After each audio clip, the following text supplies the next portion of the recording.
Welcome back, everyone. My name is Ember, and today we are continuing our One Piece journey with Volume 18. We are finally diving deep into the Alabasta arc, which I believe covers up through Volume 24 or so. So we're going to be here for a while. This volume in particular covers chapters 156 through 166. So, this is like right at the start of the Alabasta arc. Luffy and crew are like, they're running out of food on board and stuff. They also run into Bon Clay, Mr. 2, while at sea, and it goes all the way up through Luffy's little spat with Vivi. So, a lot of stuff to cover in this one, like jam-packed with information. This immediately at the start of this arc. First, there's, like, I just want to hit on some characters in particular, individually. First, obviously, this is our, like, real introduction to Ace. Portgas D. Ace, Luffy's older brother. And I like him. I like him a lot. A lot of the characters remarked how unlike Luffy he was, but I guess they didn't see him at the restaurant, and, like, my first impression was, oh, this is what Luffy would be like if he was an older brother. Got it. He's got that same... he's not spastic like Luffy, but he's got that same dumbass energy to him, in a sense. I like him a lot. Definitely a bit more of a basic power with his devil fruit. He's got fire powers. So, I mean, it's still a cool power, but it is fairly basic in terms of what we've seen from the devil fruits so far. I guess you do have to hit the more basic powers at some point. And he is doing some cool stuff with him, like he's blasting away Captain Smoker's smoke attacks. He's flying through the air while sending his boat underwater. That was really fucking cool. They kind of like sandwiched a ship as they were going around. One of my favorite interaction, though, was when Ace asks Luffy to join him on Whitebeard's crew, and Luffy immediately says no, and Ace is like, yeah, okay, I figured, but just wanted to ask. I think that really speaks to, this is someone who really knows Luffy on a deeper level. Like, he knew when he asked that Luffy wasn't gonna say yes, but he figured he would ask anyway just to be polite. And Luffy, being Luffy and just wanting to be the Pirate King himself, says, no, I got my own crew, I'm gonna do it my way. And Ace totally respects his decision, doesn't push the issue at all. He's just like, alright, yeah, I figured you would. So, immediately, he really does feel like Luffy's brother. Like, he feels like someone who knows Luffy, someone who's known Luffy all his life. So, really, some really good writing on that front. Also, this man's sexy. Like, damn. Was that an 8-pack? That's a 10-pack. That's a 10-pack. Dude's got a 10-pack. What the fuck? Oh. Okay. But, yeah, he's cool. I also like at least in these volumes, Viz has some, like, translation notes in, like, the margins or, like, in between panels. And they make it very clear in the margins, like, the tattoo on Ace's back is like, this is the manji, it's not a swastika, they mean different things. Which I also saw a lot in the deluxe edition of Blade of the Immortal that Dark Horse has been putting out. So that was, there were several notes. They're like, just in case you forgot, this is a manji, not a swastika. So yeah, Ace good. Ace good. Just power. Dude's got power.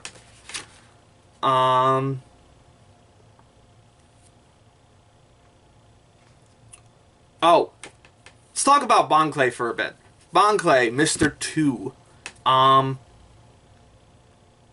I'll be honest, has not aged well. Like on the whole, he is a fun character. He's very energetic and flamboyant and stuff. But at one point, he says that he is both a man and a woman, so he is gender fluid, basically. But I mean, it is not the most flattering portrayal of a gendered fluid person. He is. Let me see if I can get a close up of him. I know, I'm not saying that gender fluid people can't look like this, but when this is the first one you're introducing into the story, doesn't age well. So I'm not saying it's totally bad. I'm just saying it's a little iffy. It's a little iffy on my front. But what do I know? I'm a straight dude. What do I know? Aside from that, he is a fun character. He's got a fun power, the clone fruit. That's definitely going to make some problems for the Straw Hats later, which is why they do that thing where they tie the armbands around themselves. So there's definitely going to be some trickery afoot as this series goes on. Hoping to see it done in some interesting ways, because this is, in my opinion, this is one of my least favorite tropes, because it's done so often and done poorly so often, or just done uninterestingly so often. So we'll take hopefully it goes more of like the My Hero route with how Toga uses her powers. I liked how Toga used it. At first, when I first learned what her powers were, I was like, oh, this is gonna suck. But it turned out pretty good. So hopefully Bon Clay turns out pretty solid. And we also get a more proper introduction to Sir Crocodile, our big bad for this arc. And we finally get a look at what his devil fruit power actually does. A couple volumes ago, when he was on the phone with Sanji, even though he didn't know it was Sanji, he thought it was number 3, you'd see like a rose like turning to dust in his hand, and that was like a little glimpse as to what he did. And then in this volume, he like saps the water or life force or something out of Mr. 3. I think it was water, because he's like craving water afterwards before he gets eaten by giant crocodiles. So that is a very terrifying devil fruit power. He's also a very tall, imposing man. He's definitely got a stature to him. So he is definitely going to be quite the enemy. I also like, this is also where we get it's revealed to them that it was actually Sanji on the phone and not Mr. 3. And I guess maybe I didn't pick up on it, because I thought in that moment Sir Crocodile recognized that something was wrong and that it might not have actually been Mr. 3, but in here he totally thought it was Mr. 3 on the phone. So I guess I read that wrong. Little less interesting in that regard, actually, but oh well. And we also get introduced to the rest of Baroque works, Mr. 4 and Miss Merry Christmas and all of them. And immediately they fucking hate each other as soon as they walk in, but they all respect Sir Crocodile as their leader. They remind me a lot of the Phantom Troop in a way. So it's a really strong dynamic. Very much interested in seeing their powers and how they interact with all the Straw Hats. God, so many characters to go over in this volume. Vivi's dad, I think his name's Cobra, loved him. He's like the ultimate, like, too kind-hearted king, but he's also really overprotective of his daughter and like sneaks around trying to spy on her just to make sure she's okay. But he's like the super benevolent king, a great ruler, and he's absolutely going to get fucked over by Sir Crocodile, which is unfortunate. That whole backstory with Vivi and Old Man Toto and Koza, I think was this kid's name. Really fun. For some reason, I think it was just because of the similar settings of a desert. There was a one in, I think it was volume 13 of Snow White with the Red Hairs. There was another one shot by the author Sorata Akiduki about a desert setting. It kind of so I got some brief flashes back to that. I forgot what the one shot's called. I can't remember. But very fun all around. Very interested in how Koza is going to work as a mini antagonist of sorts, as the leader of the rebels.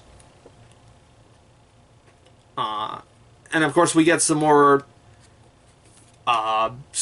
ideas about the general, we get the layout, the geography of Alabasta, and all the different politics of the era, and how, like, I like the idea of the banning the dance powder because it caused havoc everywhere else.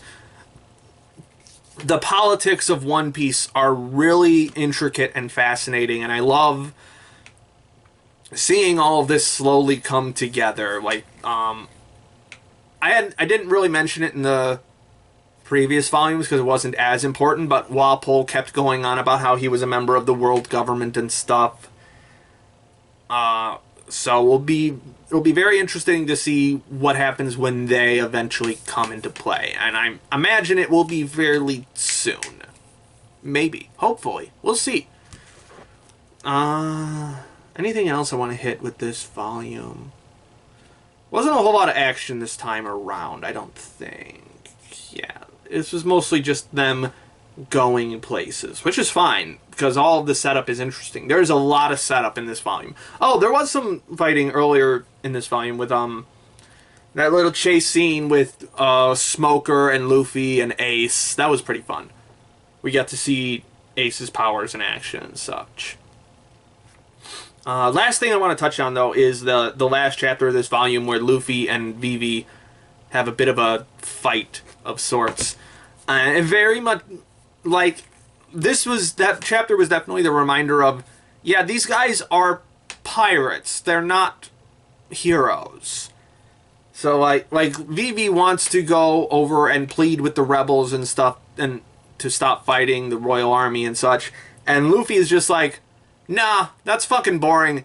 I want to go punch Crocodile in the face. And then Luffy and Vivi have it out. But then Luffy eventually comes through with some actually kind of solid logic of, we're 5 people, or what, however many people they have. I think there's like 7 of them. We're 7 people.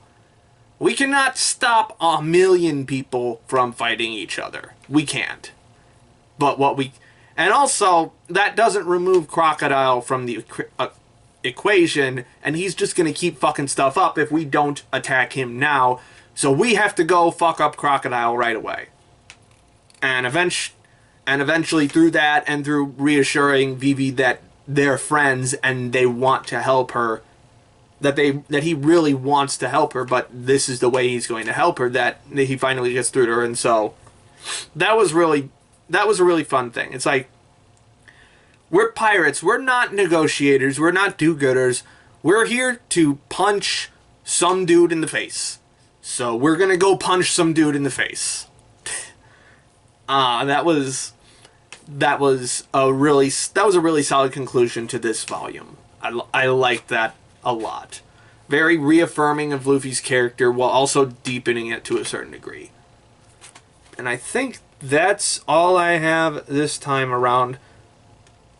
The gag, the gag about them constantly starving and being thirsty at the desert went on a bit long. It was mostly funny, but it did go on for quite a while. But aside from that, yeah, really good volume. Very excited to finally dive into the Alabasta saga, or arc. So that's all I have for now. Be sure to like and subscribe and leave a comment about whatever. And my name is Ember, and I'll see you next time.